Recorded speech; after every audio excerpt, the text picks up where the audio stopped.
it's especially important for countries as Sweden and Canada, where we really strive for the idea that everybody should get the best healthcare, no matter the size of your wallet. Sweden's healthcare system is universal, just like Canada, so everyone is covered, but they have better patient outcomes than Canada. So what are they doing right that we're not? Today I'm here with Gustaf Drougge, who is from Sweden and is going to discuss with us how the healthcare system in Sweden works. Thank you for joining us, Gustaf. Thank you for having me. Yeah, so to start, can you just tell us a little bit about yourself and your background? So I started Synapse, which is a healthcare think tank that we try to drive patient rights in Sweden. I started to get together with some doctors, healthcare professionals, and policy design professionals that we're trying to create a debate where it's equally natural that every child starts school, and it's equally natural that everybody gets healthcare in time. We want to change so it's culturally and politically worth the same. Yeah, that makes a lot of sense to me. It should be. Yeah. So can you give us, for Canadians that don't have any experience or knowledge of how healthcare works in Sweden, can you just give us like a broad level picture of how healthcare works there? So there's a lot of similarities with Canada. We have regions, you have provinces, they take tax, our regions collect tax as well, and they're responsible for everybody's healthcare.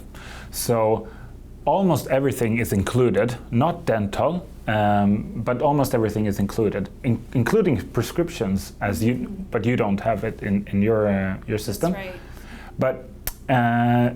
But we have a lot of collaboration with both public and private healthcare providers, but they work for the publicly financed system. So the private financed and privately run is a very, very small portion of our healthcare. But there's a big part that is privately run that differs from Canada. Okay. So if I moved to Sweden and I wanted to see, say I became a citizen, and I wanted to see a family doctor, do I have to pay anything? Yeah, there is a user fee, just to make sure that you don't use your free healthcare too often when you don't need it. So there is a user fee, approximately 35 Canadian dollars. But there is a limit a year, so if you reach the limit, which is 250 Canadian dollars a year, then everything over that is free. Okay. So if you're very sick, you will pay the max amount, but then you can use how much healthcare you want. Yeah. So it's to make sure that everybody, regardless of how thick their wallet is, gets the best care. Yeah. But also protects the healthcare system from overusage. Yeah. So it's a balance. Right. Otherwise, people are going without really needing to go. 35 Canadian sounds pretty reasonable to me. My question would be, if there is someone who is out of work, their budget's really tight, and say they honestly couldn't afford that 35, is there something to accommodate people that have that constraint? Yeah, there is a social net, which is in Sweden is very strong in the sense that you're taken care of even if you can't pay that. But it is important to stress why there is one, and it's not for the people who really can't afford it. Yeah. Because there's so few of them, and they're in every system. Some countries there are more than others, but in well-developed countries like Canada and Sweden, there are very few of them. But you can't construct the biggest system with all that money for the few. Yeah. You need to create it so it works for everybody. So I just want to point that out, that you need to take care of the few, but better create a separate system for them rather than applying the rules for the few for everybody. I understand. So it's the people paying the $35 are the people that can afford to do so, and it's to protect the system for everybody, so that it remains accessible.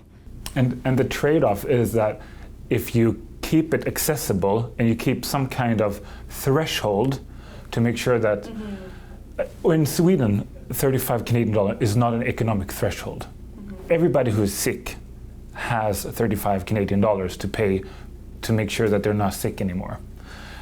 But it just keeps it a little bit more to restrain yourself and to make sure that, because we have guidelines, like if you're sick, sometimes you just need to stay out of office for 3 days, and not everybody wants to do that because they want to get well directly. Yes. So maybe want prescriptions, which is a free.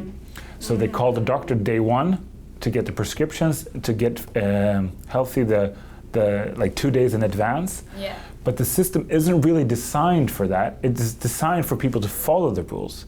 So if you're not following the rules, which a lot of people aren't, it puts a strain on the system, what we see in Sweden today. So if we would take away the economic threshold, the strain on the system would be even stronger and maybe not hold. Yeah. Let's talk about wait times. What are the wait times like in Sweden? Like to see a family doctor or to get something like a hip or a knee surgery, to see a specialist? What are those like? So in Sweden, to see a GP, it's the legislation says that within 3 days you should have some kind of contact where they decide if you are really hurting or you can wait some more days. So you get initial contact, like they say, okay, but you can probably wait 2 more days, then we'll see you. But within 3 days, you get that. And that's we meet that almost every time, so 95% approximately. But that's including the digital contact. And I think that's important because if you only see healthcare as physical, then you're excluding a lot of potential. And sometimes you don't need the full healthcare experience. Right. You can just need to be safe that somebody has checked upon me and know that I'm not that bad. Right. So that's the GP. But in specialized healthcare, it's the care that is in the healthcare that's in the big hospitals. We have waiting times there. It's really not perfect, and in some cases it can be really bad, just as in Canada. But we have moved a lot of our strategy was to move a lot of healthcare that's in the big hospitals out closer to the citizens, in much cheaper places where the rent is a lot cheaper. And you can work in a lot of different ways, not in the big hospitals without that expensive infrastructure, but you can work a lot cheaper. So we press costs and put it very close to the citizens and allowed competition between different healthcare providers working for the public. But so we as patients, we don't know, well, we can see the logo, but we don't know if it's a private or public if you don't look at like the name tag and it's a different logo. And the reason you don't know is because you're not opening up your wallet and paying. No. Whether it's private or public run, it's only the user you're fee, not charged. and it's the same for everyone. Right. And I think that's the real good part of. There's a lot of bad parts, but the good part of our system is that it's equal both for the patients but also for the providers, which creates a good competition where it's not a race to the bottom, but rather a race to the top. Who can, with the same amount of money, offer the better experience for the patients? And sometimes a hip is a hip, sometimes. It doesn't matter. But who listens to you? Who calls you, make sure that you have done all your requirements before the operation? Who contacts you afterwards to make sure that your experience was good? I don't know. Do you have any questions? Like the full experience, we see that the privately run providers have an edge. And the publicly run, best case, learn from this. Not all the times, but sometimes they learn from this. And it creates a movement for that really adds to the patient's experience and value. And in terms of cost, is it lower in the private or in the public? So the cost for the taxpayer is the same. However, on a structural level, we see that the cost for, we don't have to pay the privately run as much as the publicly run, because they can do it with a profit. So we see that because it's for-profit companies, so they can turn a profit and make it better quality sometimes, and with no queues, no waiting times. Yeah. And then we are talking to them, and they say, well, we want a higher, we want a price tag that's higher, but we want more money, obviously, but you really don't, because we're making a profit. So they want like a sustainable partnership where they help, and they don't want to compete, they want to collaborate. Right. But they're still businesses, so they want to earn money, and the payer, which is the taxpayers and the province, is they need to be on an edge to buy more. So if they see that somebody is earning a lot of money on this, there is a margin. This margin should be shared with the taxpayers. Right. And how do you do that? You demand more. You can make a profit, then I will increase my demand on quality. I see. Okay. So, but if you're not on your toes as a buyer of healthcare, then both patients and taxpayers eventually can lose. So it's not always easier for the buyer or for the healthcare, for the payer. There's due diligence. Yeah, due diligence, and make sure that it's good guys running the businesses, and bad apples. There's always bad apples in the marketplace. You need to sort them out. Yeah, it was interesting earlier today in your presentation that you gave at our conference, how you mentioned that bad apples get one strike and they're out. Yeah, and exactly. If I said one, it's actually two. Okay. And sometimes, still, eventually, three. But our lesson is that everybody can make a mistake. But if you see that there is a structural, like a pattern. pattern for trying to not have an edge, but to mismanage in bad faith. Yeah, acting in bad faith. We put you on a list, and like observation list. And if we see that you're not acting accordingly, then to the extent that we can use the law, we throw them out. Yeah. Best case, we have been too bad at throwing them out. We should have had less patience with the bad apples. Then we would have even higher acceptance for the system as a whole. So I would like to add as a lesson to the Canadian, in the Canadian reform program, that don't have too much of a patience with bad apples. Oh, I see. Like have enough oversight so that when a bad apple does come up, you take care of it right away. Yeah, and they will say, what happens to our patients? Well, then everybody else needs to step up and take care of those patients. Right.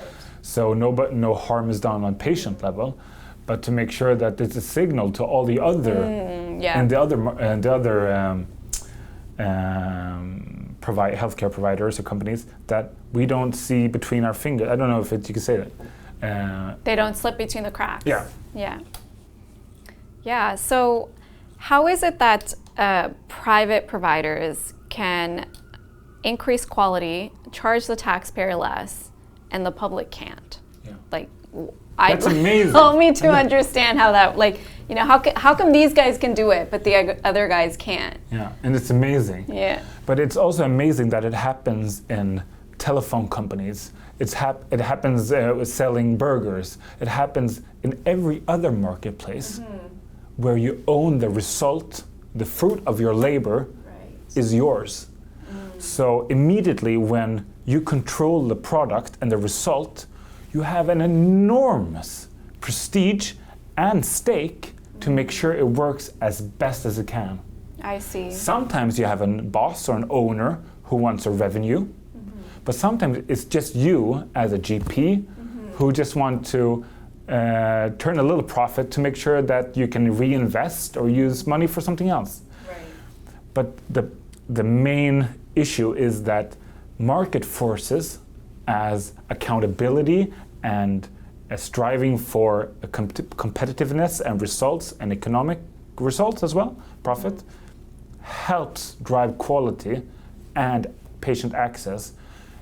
If the system is construed in a way where you push for that, You can mismanage the system, definitely. But if you learn from different systems, different countries, I think Canada has a good possibility to construct a well-functioning system where you pay for good results.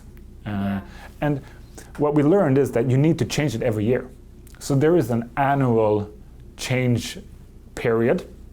So the system is like redefined every little year with small changes to make sure that feedback is from patient groups, but also from providers. Like they see competitors. Like what is he doing? Is that allowed? Maybe it's not intended. It's not illegal. It's not really bad faith, but nobody thought of it. But they're entrepreneurs, so they think of things all the time. Sometimes it's not as we intended. So then we tell them, that's not how we thought it would be. So next year we'll fix that. Just so you know. Okay, then they know, and we fix it. So it's not really a prestigious thing, but it's to make sure that we listen and we change every year without being over dramatic, because in Sweden there is a big political debate as well in healthcare, that the left wants to control more, and the conservatives wants maybe to put out the politicians are the middlemen in Sweden, and the healthcare providers and the patients are between them. Right. So given that Sweden has this mixed system where they collaborate with the private sector, one thing that I hear from people is the concern that, well, if we allow the private healthcare services in Canada, then they're going to take all the doctors and all the nurses, and the public system is going to suffer as a result. So have you seen this in Sweden? Well, it depends on how you see it, because there is a finite amount of healthcare professionals. Are they working as much as they can on top of their ability in every sense today? Probably not. Is it possible that if they are freed up and they have a bigger influence of their work environment and their situation, that they're able to meet one more patient? Probably, if they can define their own workplace, as you can if you're a more independent healthcare provider. But the funny thing is here, whose staff is it? If it's publicly run, publicly financed, it's the taxpayers who pay for it. That's right. And if it's independent healthcare providers, it's still the taxpayers who pay for it. So in Sweden, we try to argue that it's the taxpayers who finance that. Since sometimes they work for the province or the regions, and sometimes they work for a corporation. But every time, but when they work for the tax dollar or tax krona in Sweden, it's our staff because they're working for us. Right. So I think it's about a perspective change that but of course there is. And if you create a big change where you invite people to take control of their own workplace as independent healthcare providers, you will receive a higher output, but maybe it won't be a status quo for the publicly run healthcare providers. Some of them will break free, but and there will be maybe a period of time where it could be a little bit bumpy, but if you're on a downward slope, maybe it could be worth a while to have it bumpy to make sure that the patients go up. Yeah, that's a really interesting paradigm shift. I hadn't thought of it that way, because you're right. If you have publicly funded private care, it is the taxpayers that are paying for both, and then we get to choose. And you go to whoever you feel you have a better patient experience with. So that's interesting, because then it's like, well, if a hospital that's publicly run isn't doing a good job in treating you very nicely, then maybe, this other hospital does deserve to get more patients and more resources because they're doing a better job for you, the taxpayer. Yeah. And it's nobody thinks that healthcare professionals aren't doing a good job. But in every workplace that we all have, we work differently good, different days. And if you have a good boss, you work even better. Yes. And you have good colleagues and you have fun at your workplace. Everything is easier, more fun, and you're more efficient. And why shouldn't that be true for healthcare professionals? Right. Do you find in Sweden doctors and nurses have a better work environment in the public or the private run hospitals? Synaps actually made a report about this last year, and we found that healthcare professionals and nurses we looked at are more healthy, more proud, more keen on trying to recruit a friend to their workplace, and happier in a privately run healthcare provider. And they also, the retention, like how long they stay, because that is a really a proxy for quality, is also a lot higher in privately run. It's not night and day, it's not, but it's better. And in a large scale, it would really matter if we would structurally go from maybe 20-25% privately run to 50% in Sweden.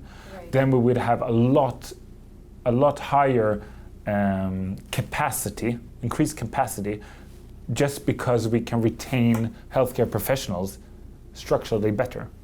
Right, yeah, there's a huge untapped potential there, because I do hear that often, that a lot of healthcare professionals, even young ones, will just leave because there's so much burnout. And just to, and all of us who work close to healthcare or people who work in healthcare, seeing their friends, like working one day from home, like remote working, and having like after the pandemic, like people are having, at least in Sweden, trying to make sure that how can you lure the people back to the office? Maybe we can have a barista one day come in making lattes, and people like nurses hearing this, like, are you getting lattes? What's happening? I work at the hospital, I can't go home. Yeah. So they're seeing what the rest of us are getting. Better salaries, better bosses, lattes, working from home. Why should they stay? Yeah. So I think there is a massive shift, and I think that conservatives around, like in both Canada and Sweden and other countries, have the better offer, understanding that competitiveness needs to drive and help both publicly and privately run healthcare providers to make them much more attractive, because that is the offer that will increase both votes and healthcare. Yeah. Yeah, that's something that we always say at Second Street. It's not the people working in the system, it's the system. Yeah.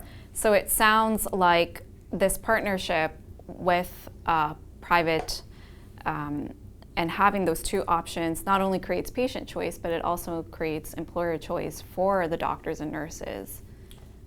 Yeah, and it's not that they change work all the time, but it's the ability to.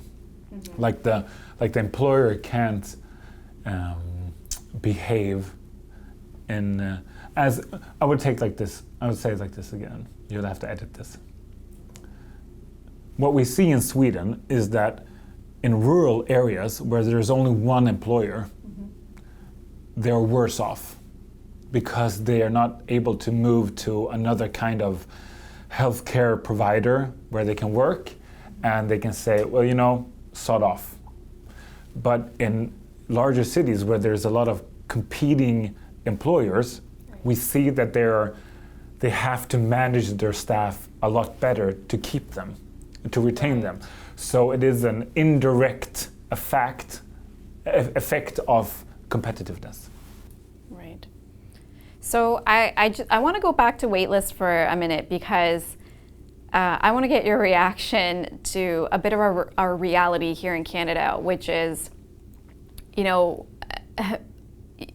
very often people have to wait a month to see a family doctor. And it's really common to wait a year to see a specialist. and it's very common to wait a year or more. I hear often even more to have, a simple operation like a hip or a knee done. So does this sound normal to you? Because I think Canadians, we just live with this, so we think that's normal. But I was recently in Bolivia, which is a third world country, and they thought that was crazy.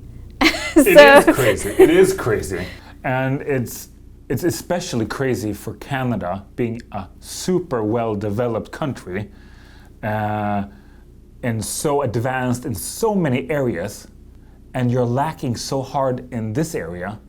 It's very hard to understand. And in Sweden, the Swedish left parties often say to the right parties on the conservative side, you just want America's healthcare. And the conservatives there say, what? No, we want universal healthcare. And the left say, well, we want it as in Canada, because in Canada it's great healthcare, it's great quality, and it's equal for everybody. It's like America's quality with Swedish access and equality. Right. And now visiting you, understanding these waiting times, I think also Sweden needs to change our perspective of what actually is happening in Canada. That's right. So in Sweden, how long would you have to wait for a specialist? You mentioned within 3 days for a family doctor. What about to see a specialist? In some regions, you can have both meet a specialist and have the surgery within 2-3 months. In some areas, you could wait 6-7 months as well, but after 3 months, you're allowed to go to another region. Wow. And have that surgery done earlier and without paying anything, but with the hassle of traveling. Mm-hmm. We're not a big country, not as big as Canada, but it's still 6-7 hours between the biggest cities, and people don't really want to move in that way, but they want the ability to. Mm-hmm. So often they want to stay with the same doctor, yes, but they want to know that they can if they really want to. Yes. And I think it's a question of power. Mm-hmm. Who has the power? And I strongly believe that in a system where the patient has the ultimate power over her own situation, mm-hmm, it is better for all parties, like both the political side, the provider side, the patients, and for the doctors, the unions, just to know that the patient is in control, mm-hmm, and has the last say. I think that it creates an efficient system and a fair system. Yeah. So what you just mentioned, that after 3 months, a patient can leave their jurisdiction, go to another one, and be reimbursed by their home government. That's the cross-border directive. The cross-border is actually between countries in the EU, okay, and this is between provinces. Okay. This would be equivalent to going from Quebec to BC. Okay. And making sure that the Quebec government is paying right, to the provider in BC. And sometimes in some regions in Sweden you say that, okay, I can't give you this, so you can travel tomorrow if you want to. So you don't have to always wait the 3 months. You can just know that if you're not able to provide within 3 months, you're allowed to leave. So we call it like a prison, like a province prison, that you're kept in until they let you out to be helped. Right. Can you leave the country? Say if no other jurisdiction in the country can get you what you need in a timely manner, can you go to another country? Yes, and it's the cross-border directive, okay, which is EU-based, mm-hmm, and that allows you, if you can't get healthcare within the legal limit or frame, you're allowed to go to another European country and get the equivalent healthcare, mm-hmm, and they would then be reimbursed by the home country, and at the tariff or at the price that you would get in the home country. Yeah. So it needs to be budget neutral for the home country, but it's still developing, mm-hmm, because we are not the states of America where you can travel from Arizona to New York and everybody understands each other. Mm-hmm. It's different cultures, different languages, yes, different systems. So it's not as homogenic and easy, but we're getting there, and it's giving patients a choice. And I guess one day some entrepreneur with some time IT guy or girl will like break the system and make sure that everybody get patient access a lot quicker by traveling. We're not there yet, but we have the patient rights to do it. Yes. Yeah, I mean, it sounds amazing to me that after 3 months, you're allowed, like in Canada, that would mean we could go to another province, and if another province doesn't have what we need, then we can go to Europe or wherever we need to go. Because often in Second Street, we hear stories of people who do leave Canada. But the difference is when they leave, they're out of pocket for all of those costs. And so expensive. Yes. Yeah. And they're we're legal, even if there's a private, with the exception of Quebec, if there's a private clinic that can do the surgery that you need, you're not allowed to pay for surgery locally. It's illegal.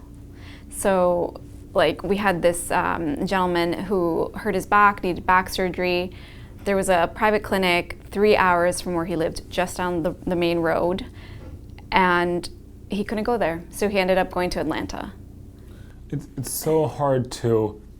There's medicine is like it's its own world, and putting ideology in medicine is both disgraceful and dangerous. That's exactly what it was. Yeah. And he said that to us. It seemed so ideological that they wouldn't let him, and he was willing to pay, which he shouldn't have to do because he pays taxes. He's entitled to the care. Yeah. But it was just, this barrier after barrier. So just to wrap up here, I'd like to ask you, what are policies that are working well in Sweden that Canada can learn from? I think to implement a national or regional provisional patient right to choose healthcare providers, to create some kind of competitiveness between healthcare providers with a sound idea of increasing quality, making sure it's not a race to the bottom but a race to the top, with both patient right to choose but also a right to leave the province to get healthcare, and maybe don't have to wait 3 months. I have troubling understanding why you couldn't leave immediately if you want to, because actually not so many people want to leave their home for a completely different part of the country to get treated. It's not practical. It's often not. You don't feel safe in a completely new part of town or a city or in country. So people won't leave as much as politicians are afraid they will do.